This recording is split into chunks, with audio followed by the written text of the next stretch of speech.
बरस 2021 में दुनिया की सबसे प्रतिष्ठित टाइम मैगजीन ने भारत के 100 सबसे ताकतवर लोगों की एक सूची जारी की, जिस सूची में एक ऐसे शख्स का नाम डाला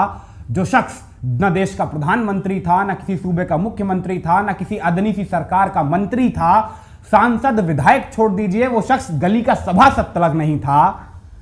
जाहिराना तौर से 3 दिसंबर 1986 के रोज सहारनपुर में उत्तर प्रदेश और उत्तराखंड की सीमा पर हिमालय की तलहटी में बसे एक छोटे से गांव छुटमलपुर में एक सरकारी शिक्षक गोवर्धन दास और कमलेश देवी के घर 3 बहनों और 1 भाई के बाद जन्म लेने वाले चंद्रशेखर आजाद ने कभी छुटमलपुर के प्राथमिक विद्यालय में पढ़ाई करने के दौरान या एचपी पुंडरीक इंटर कॉलेज में इंटरमीडिएट तक की पढ़ाई करने के दौरान या फिर लखनऊ विश्वविद्यालय से स्नातक पाठ्यक्रम में स्नातक की डिग्री लेने के दौरान या फिर उत्तराखंड की पॉलिटिक्स की नर्सरी कही जाने वाली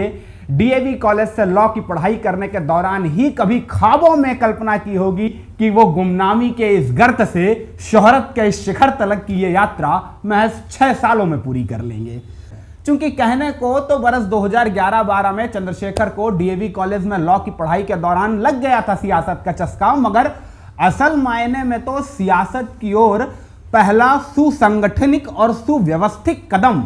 तो चंद्रशेखर ने बरस 2015 में तभी उठाया था ना, जब एक दलित युवक की हत्या के मामले को लेकर चंद्रशेखर ने अपने कुछ साथी दलित युवकों के साथ मिल भीम आर्मी भारत एकता मिशन के नाम से अपने संगठन की नींव रखी थी। वो बात और है कि उन्हें पहली दफा देश भर में शोहरत बतौर भीम आर्मी भारत एकता मिशन के नेता के तौर पे नहीं, बल्कि सोशल मीडिया पर अपलोड की हुई उस फोटो के सहारे हासिल हुई थी, जिस फोटो में वो अपने गांव छुटमलपुर से 12 किलोमीटर दूर घटकौली में अपने ही एक साथी के द्वारा लगाए गए एक पोस्टर के बगल में खड़े हुए नजर आते हैं, जिस पोस्टर पर एक खास तरह का नारा लिखा हुआ था, द ग्रेट चमार के नाम से। जाहिराना तौर से इस तस्वीर ने देखते ही देखते देश के करोड़ों स्मार्टफोन्स पे अपनी जगह बना ली थी, चूंकि एक तबके को इस तस्वीर के भीतर बड़े लंबे अरसे के बाद उस तीखी दलित अस्मिता का तेवर नजर आया था, जिसे वो तबका मान्यवर काशीराम के सियासत से निष्क्रिय होने के बाद से लगातार मिस कर रहा था। और चूंकि बहन जी मायावती ने अपनी बहुजन समाज पार्टी के भीतर बामसेफ और DS4 के जमाने के मिशन मोड के कार्यकर्ताओं की बड़े पैमाने पर नजरअंदाजगी की थी, ऐसे में मायावती के नेतृत्व से क्षुब्ध अपने लिए किसी नए नेतृत्व की तलाश में जुटे उस तबके को चंद्रशेखर में बरस 2015-16 के आसपास एक पोस्टर बॉय नजर आने लगा, जिससे सहारनपुर और उसके आस पड़ोस के इलाके में आहिस्ता आहिस्ता चंद्रशेखर का फैन बेस लगातार बढ़ने लगा बरस 2015 के बाद से। वो बात और है कि पहली दफा देश को इसका अंदाजा बरस 2017 में उस वक्त चला जब शब्बीरपुर में 22 दलित घरों को फूंकने के मामले में समूचे सहारनपुर और उसके आस पड़ोस के इलाके में बड़े पैमाने पर जातीय हिंसा भड़की, जिस हिंसा के आरोपी के नामजद के तौर पर उत्तर प्रदेश पुलिस ने चंद्रशेखर को हिरासत में लिया। यह पहली दफा था जब करीब 28 बरस के बाद देश की राजधानी दिल्ली ने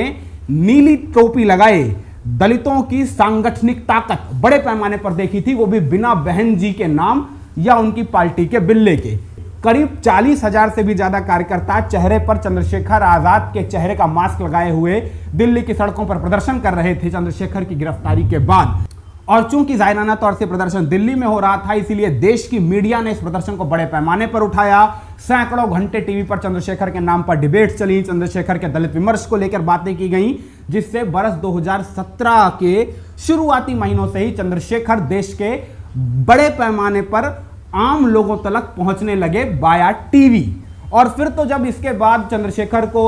उत्तर प्रदेश पुलिस के खिलाफ दायर की हुई चार्जशीट के खिलाफ इलाहाबाद उच्च न्यायालय ने जमानत दी और फिर उसके बाद फिर से उत्तर प्रदेश पुलिस ने उनके खिलाफ राष्ट्रीय सुरक्षा कानून के तहत मामला दर्ज किया। देश भर में चंद्रशेखर की गिरफ्तारी को लेकर खबरें चली, उत्तर प्रदेश पुलिस ने देश भर में छापे मारे और फिर किस नाटकीय ढंग से हिमाचल प्रदेश से उनकी गिरफ्तारी की गई। इन तमाम प्रकरणों के दौरान करीब 1.5-2 बरस तक देश की मीडिया ने जिस बड़े पैमाने पर चंद्रशेखर के नाम की माला रटी, यह उसी का कमाल था कि जब चंद्रशेखर 1.5 बरस की जेल यात्रा के बाद जेल से बाहर आए बरस 2018-19 के शुरुआती महीनों तक, तब तक चंद्रशेखर देश के एक दलित चैतन्य सियासी क्षेत्र के लोगों के लिए उसके नए पोस्टर बॉय बन चुके थे। चंद्रशेखर का एक नया फैन बेस तैयार हो चुका था, जिस नए फैन बेस की ताकत के ही दम पर चंद्रशेखर ने वर्ष 2020 में अपनी नई सियासी पार्टी का ऐलान किया, आजाद समाज पार्टी के नाम से। और फिर वर्ष 2022 के उत्तर प्रदेश विधानसभा चुनाव में इसी पार्टी के बिल्ले तले यानी केतली के चुनाव निशान के साथ उत्तर प्रदेश के मुख्यमंत्री योगी आदित्यनाथ के खिलाफ उनके गढ़ घर गोरखपुर में ताल ठोक दी। सियासी विश्लेषकों ने कहा यह चंद्रशेखर का खुदकुशी भरा सियासी कदम है, मगर मैं जानता हूं यह चंद्रशेखर का सोचा समझा सियासी रणनीतिक दांव था, बिल्कुल वैसा जैसा उनके सियासी आदर्श मान्यवर काशीराम ने आज से करीब 38 वर्ष पहले 1988 के इलाहाबाद उपचुनाव में विश्वनाथ प्रताप सिंह के खिलाफ चुनाव लड़ने का फैसला किया था। क्योंकि काशीराम भी ये बात जानते थे कि कुछ लड़ाइयां ऐसी होती हैं जिनमें हारे हुए योद्धा भी अक्सर कई लड़ाइयों के विजेताओं पर भारी होते हैं। बिल्कुल वैसे ही जैसे चंद्रशेखर ये बात भली भांति जानते थे कि वर्ष 2022 में उत्तर प्रदेश के मुख्यमंत्री योगी आदित्यनाथ के खिलाफ चुनाव लड़ने के चलते देश की मीडिया में उनका नाम होगा, उनकी चर्चा होगी, बड़े पैमाने पर उनके इंटरव्यूज किए जाएंगे। वो पहले से ही जाने पहचाने चेहरे हैं मीडिया के, मीडिया से बात करना उन्हें अच्छा लगता है और मीडिया को उनसे बात करना अच्छा लगता है। लिहाजा देश में एक दफा फिर बड़े पैमाने पर चंद्रशेखर के नाम की चर्चा होगी और चर्चा में रहना चंद्रशेखर को बड़ी अच्छी तरह से आता है। उन्होंने अपने नाम के आगे रावण भी इसी उद्देश्य से लगाया था, ऐसा मेरा व्यक्तिगत मानना है। क्योंकि चंद्रशेखर से जब भी पूछा जाता है इस बाबत, चंद्रशेखर आनाकानी कर देते हैं, पारिवारिक मसला है ऐसा वैसा। मगर मेरे सियासी सीमित समझ जितनी भी है उसके मुताबिक अगर समझेंगे तो ये चंद्रशेखर का सोचा समझा रणनीतिक सियासी दांव था, जिसके तहत उन्होंने अपने नाम के आगे रावण लगाया, जिससे लोगों में उनको लेकर एक जिज्ञासा, एक क्रेज पैदा हो। आप खुद अपनी अंतरात्मा से पूछ लीजिए, आपको पहली दफा चंद्रशेखर के नाम में दिलचस्पी इसीलिए हुई होगी कि ये कौन आदमी है जो अपने नाम के आगे रावण लगाता है। याद कर लीजिए, ये चंद्रशेखर का सोचा समझा सियासी रणनीतिक दांव था। इसीलिए जब वर्ष 2020-21 के बाद चंद्रशेखर की अपनी एक पहचान बनने लगी तो वो अपने नाम में रावण पीछे करने लगे। इसी उद्देश्य से उन्होंने अपने नाम के आगे अब आजाद लगाना शुरू कर दिया है, समझे ना। तो चर्चा में रहना चंद्रशेखर को आता है और इसी चर्चा का ये कमाल था कि जब वर्ष 2024 के लोकसभा चुनाव में चंद्रशेखर ने अपनी गृह लोकसभा सीट नगीना से चुनावी पर्चा भरा तो नगीना वालों को लगा ही नहीं कि चंद्रशेखर ये अपना लड़का है जो चुनावी मैदान में उतरा। उन्हें लगा कोई दिल्ली से बड़ा सितारा नेता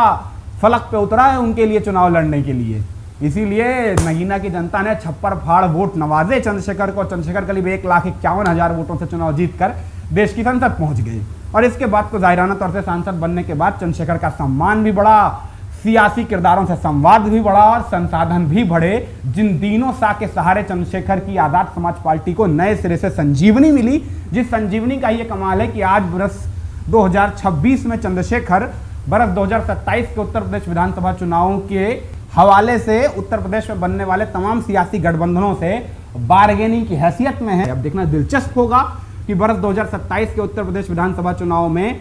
बहुजन समाज पार्टी के रहते हुए दलित समाज क्या चंद्रशेखर को ज्यादा प्राथमिकता देगा या चंद्रशेखर बसपा के साथ जाएंगे या बसपा चंद्रशेखर के साथ जाएगी। ये एक बड़ा सवाल होगा 2027 के उत्तर प्रदेश विधानसभा चुनाव को लेकर। दिलचस्प सवाल है,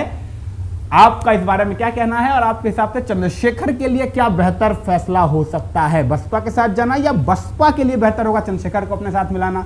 कमेंट सेक्शन में कमेंट करके बताइए, हमें दिलचस्पी है आपका जवाब जानने में।